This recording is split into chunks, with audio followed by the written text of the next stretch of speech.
көрермен, жарнамадан оралдық, және де сөз сұраған еді, Лаура.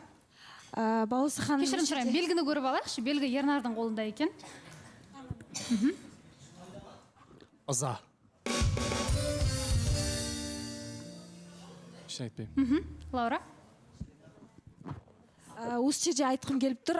Ақерке, сен енді осы жерде Нұржанды кеше көп түсірдің да, ақша, қаражат деп. Мен бұл жерде ойлап отырмын. Негізі Ақерке, сен экс жұбайыңмен сыртта сөйлесіп жүрген сияқтысың. Неге? Айтайын ба? Өйткені сен осы уақытқа дейін Нұржанды бір ақшасына қатысты ешқашан тиіскен адам емессің да, бірақ табан астынан сен осындай ақшасына қатысты тиісіп кеттің. Және де мен ойлаймын, сен өзіңнің бұрынғы экс жұбайыңмен сөйлесіп, сонымен қайтадан татуласып па, білмеймін, сыртта бір сөйлесулер болғаннан кейін Нұржанмен қайтадан салыстырып бастадың да, соған мүмкін қайтадан ойын кетіп жүрген шығар деп ойлаймын. Аделя.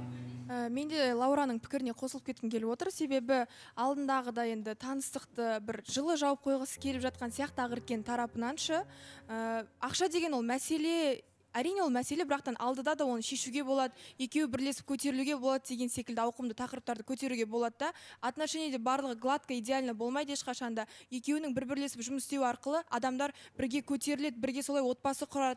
Ашысына, тұшысына осылай көнген адамдар ғана нағыз отношениені құра алады. И мен айтқым келіп отыр, шынымен де экс жұбайымен сөйлескені бар секілді, потому что мына жақта ортада салыстырулар болды деген секілді. Қыздар, не нәрсеге сүйеніп айтып отырсыздар? Лаура, Аделя. Енді салыстыру болды ғой алдында, Балауса ханым кеше мысалы. Сол салыстыру болғаннан кейін біз ойлаймыз, әшінен салыстыру болмайды. Және де экс жұбаймен может сөйлесіп, соның қайтадан ностальгия ретінде есіне қайтадан салып, соны ортаға шығарып. Әлде сіздер бір нәрсе білесіздер ме? Жоқ, Балауса ханым, мынандай нәрсе ғой, негізі қаражатына тиіссе болады, енді қыз ғой, мүмкін шынымен ақша жетіспей жүр ма, білмеймін, енді көтерілгенін қалайтын шығар, көтеріп те болады да, еркек адамды, қасындағы еркек адамды көтеруге болады. Бірақ неге именно экс жұбаймен салыстырды деген ой ғой бізде? Мен ойлап отырмын, мүмкін сыртта шынымен сөйлесіп жүрген шығар бұл қыз. Былай жауап берейінші. Негізінде кеше мен де үйге барып эфирді қарадым. Шынымен де сырт көзге мен бір сол адамды сағынып жүрген сияқты болып көрінген екенмін да.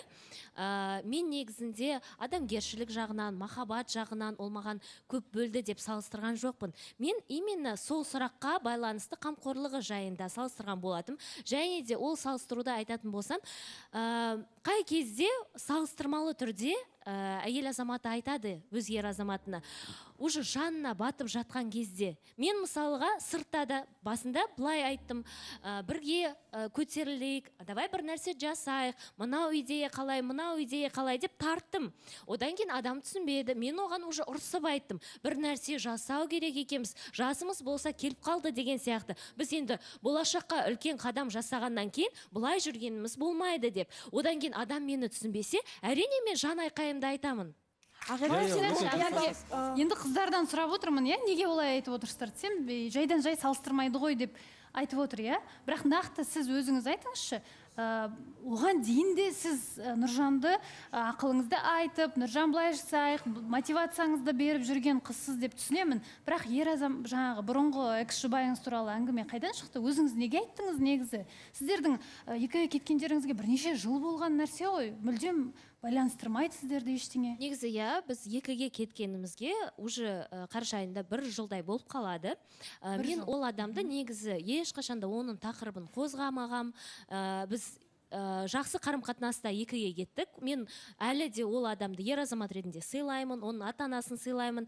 Бірақ негізі Нұржанға айтқан себебім, айтып жатырмын ғой, бір тиісіп кететіндей жағдай болды да. Мүмкін оның жынына тиіп кетіп, мүмкін жоқ Ақерке, давай деп, енді солай айтады деп мен ойладым. Бірақ сіздерді ештеңе байланыстырмайды, сөйлеспейсіздер. Біз мүлдем сөйлеспейміз, оған да рахмет айтам. Мен осы жобаға келгеннен соңғы рет қашан сөйлестіңіз? Жобаға дейін болған шығар, қосылам деген жағдайда. Бірақ одан кейін мүлдем азалаған. Жобаға дейін болғанда қатысушы болып келетін кезде ме, или үміткер болып сен алдыңғы жыл маған келетін кезде ме? Үміткер болып келетін кезде. Негізі бұл жерде мынандай әңгіме бар да, Балауса ханым, жынына тию үшін дейді, жыныма сен қанша рет тиіп атсың, басқалай да тиіп атсың ше, именно сол нәрсе керек емес еді да. Бұл әңгіме бір 2-3 аптадан бұрын басталды негізі күйеуімен әңгімесі. Мен Ақерке өзің де білесің, мен сенің өткенің жайлы, күйеуің жайлы бірде бір сөз қозғамайтын едім. Просто анандай бір гүл магазинде Астанада бұл кісі сол экс күйеуімен рекламаға түскен екен, соны таргетте шығып қалған. Солай жайла бастала берді уже. Осындай шығып қалыпты, осындай болады екен деп. Одан кейін мен өткенде ағасы кіріп келген кезде, сыртта бір кісі келіп тұр деген кезде, менің қорқынышым, мен түрімнен де белгілі болған шығар, мен ойладым сол кісі келеді қазір деп. Дәл сондай болды. Мен ойладым, сөйлесіп жүрген шығар мүмкін сол отбасы қайтып қосылғысы келіп жатқан шығар деген сондай қорқынышпен болғам. Кеше мына әңгімені айтып отырсың да, үст-үстіне келіп жатыр да, бұл әңгімелерді маған да былай естуге оңай емес, маған да ондай әңгімелер. Егер де ол адаммен қосылғым келсе, мен баяғыда қосылатын едім. Менде ондай мүмкіндік болды. Сіздер сондай екенсіздер. Жаңада Гүлбирада сыртта күшімді жетеді қосылуға деп қойса. Қазір Нұржанның да басы қатып отырған сияқты, себебі өткен жолы бәлкім сол жігіт келеме деп ойладым дейді. Сіз Нұржанмен танысқаннан кейін ол жігітпен сөйлеспедіңіз ғой, солай ма? Мүлдем сөйлескен жоқ. Мүлдем байланыс болған жоқ. Мүлдем байланысқа жоқ. Таргет бойынша енді шынымен де біз енді Ол қашан болған нәрсе? Ол 1 жыл болған негізі видеолар ғой, оны біз съемкаға барғаннан кейін қайтадан салған екен. Және де оны таргетқа жіберген екен. Мен ол аккаунтқа жазып, енді жарияламасаңыздар болады деп өтініш жасағаннан кейін олар алып тастады. Негізі мен оны не үшін Нұржанға айттым, және де осы жерде айтудың қажеті жоқ еді ол нәрсені. Қара енді, үсті-үстіне келіп жатыр да, туралап, содан кейін айтып жатырмын мен. Мен негізі Нұржанға не үшін айттым? Ол бір жерден көріп қалса, енді таргет деген әрбір адамда шыға береді ғой. Негізі ол Астанада болған нәрсе, Алматыда маған шығып жатса, маған уже адамдар жазып жатса, біз сізді бір баламен көрдік деп. Әрине мен ойладым, егер де оны Нұржан көрсе, басқаша түсініп қалады деп. Сол кезде мен оған айтқан болатын. Сен онсындай нәрсені көрсең, олай ойлама деген сияқты. Балауса ханым. Иә. Бола ма? Енді білмеймін ғой енді. Бір әңгімені сәл-пәл ұшы шығып келе жатқан сияқты, бірақ енді Ақеркеге қарасақ, 6 сезонда 6 маусымда жақсы көрген Ақеркені қазір мүлде көрмейміз да. Өйткені жаңағы әңгімелер мен білмеймін бір қулықпен астарлап, сол кісіге кішкене бір посыл беріп жатқан секілдіміз. Өйткені қараңыздар, ол жігіттің тарапына ешқандай шаң жутып жатқан жоқ. Ол кісімен осындай болғам, нандай болған, ол кісі күшті етін, басқа етін деп кеше айтып өтті. Оны, значит, ол кісі көреді бәлкім. Көріп, осы жаққа келу мақсатында кішігірім бір астарлап, удочка тастап қойып жатқан сияқты Ақерке. Мен өзім солай ойладым, солай пайымдадым. Шерхан. Дәл осы тұрғыда негізі ойламаймын қазір. Ақеркеге қанша жерден сұрақ қойсақ та сөйлесесіз ба десек, мен сөйлесем деп айтпайды. Бәрібір ол тығылып сөйлесе де, тығылып кездессе де, себебі алдында 2-3 рет айтып қалды ғой, мен Астанаға кеткім келеді деген сияқты. Оның бәрі жайдан жай емес. Мен енді бұл жерде Нұржанға айтайын десем де, қараңыздаршы, түрі уже отношение басталғалы, мынау бас істемей бітетін болды, әбіржіп кеткен, сөйлегенде де уже айғайлап нервный да. Мен дәл осы түріңмен тағы бір ай жалғастырсаң, сен жынды болып қаласың, мен саған шынымды айтайын. Просто сен махаббаттан көзің көрмей жүрген шығар. Бұл қыз сенен қазір 2-3 рет бас тартқан, дәл менің көзімше. Оған дейінгілерін білмеймін. Ертең үйленгеннен кейін дені дұрыс әйел болады деп айта алмаймын. Сондықтан да қазірден көзіңді ашта, тіке қарасашы өмірге. Себебі мысалы мен де енді қазір өзім ажырасқан, мен сонда да мысалы мен келген үміткерге мен өз әйеліммен бұрынғы әйеліме теңеп отырсам, онда ол бір нәрсенің белгісі. Мен оны сағынған кезде дәл солайынан бұл да бұрынғы экс күйеуін сағынғаннан семен теңеген шығар деп ойлаймын. Жоқ, Шерхан, сен жаңа қасымда отырып естідің ба? Мен Нұржанмен болмайым деген сияқты әңгімелерді неге менің көзімше тоқтатқан деп айтып жатсың? Жоқ, мен көзіммен көрдім ғой, сен уже Нұржанды қара енді. Эфирда мұнда отырдың да сен, Нұржан көз ағып, жылап отырса да, қой мен жалғастырмай, маған керек емес дедің. Екінші рет ана жерде Нұржан дымды білмейді, мен Астанаға кететін болдым. Саған барлығы оңай. Сендер қазірден осындай отырсаң, ертең болашақта сен смело надан бас тартасың да көтінен бір тебесің, мен саған шынымды айтайын. Егер де сенің арақатынасын солай болған шығар, енді біздің арақатынасқа ондай нәрсені тұғудың қажеті жоқ. Бізде басқа мәселе, сендерде басқа мәселе болды. Енді қараш, сен таза манипуляторсың да, кеше көз алдымызда сен қара, күйеуімен теңедің, ақшасы жоқ деп теңеп отырып, сен менен шаршадың ба деп, уже бірден оған атака жасап, мынаны жындығып бітіресің. Біз сол көзбен көргенімізді айтып отырық. Ақерке, сен өзіңнен минус көрмейсің. Сен көріп үйрен, или эфирда не болып жатқанын түсіне біл деп айтқым келеді. Мен қандай бармын, сондаймын.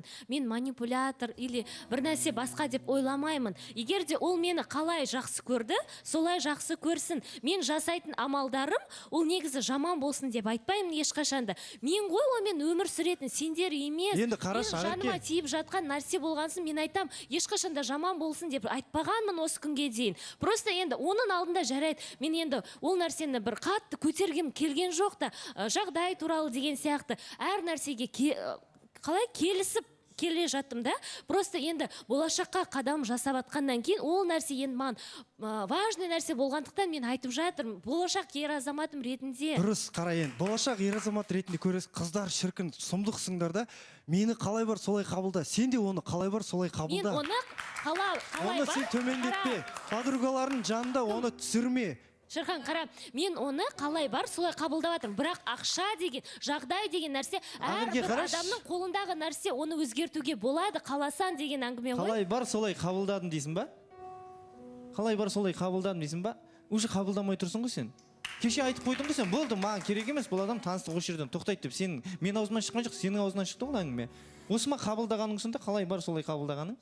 Не үшін мен олай айттым, таныстық тоқтайды деп? Себебі сен өзгермеймін деп айттың. Өзгермеймін деп айттың. Біз сол кездегі тақырыпта әлі жүрміз.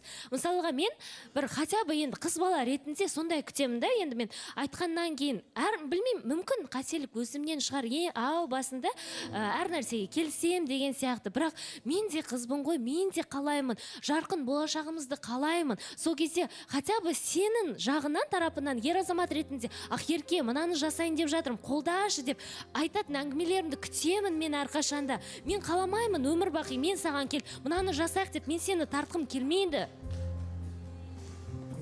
Ауса ханым, айта кетсем бола ма? Өзгермейсің дейді да, не істеу керек бұл өзгерген кезде, Нұржан? Бұрынғы күйеуің сияқты тап соң копиясы болып кету керек па, Ақерке? Мына жерде айтып отырсың да қоймайсың, мен жақсы болсын деймін, жақсы болсын деймін. Кеше осы жерде эфирда жігітті қалай сағынсындырдың сен? Бізде дәл қазір жарнамадан кейін нақты жұпты қарақатына жалғаса ма жоқ па, бірге білеміз.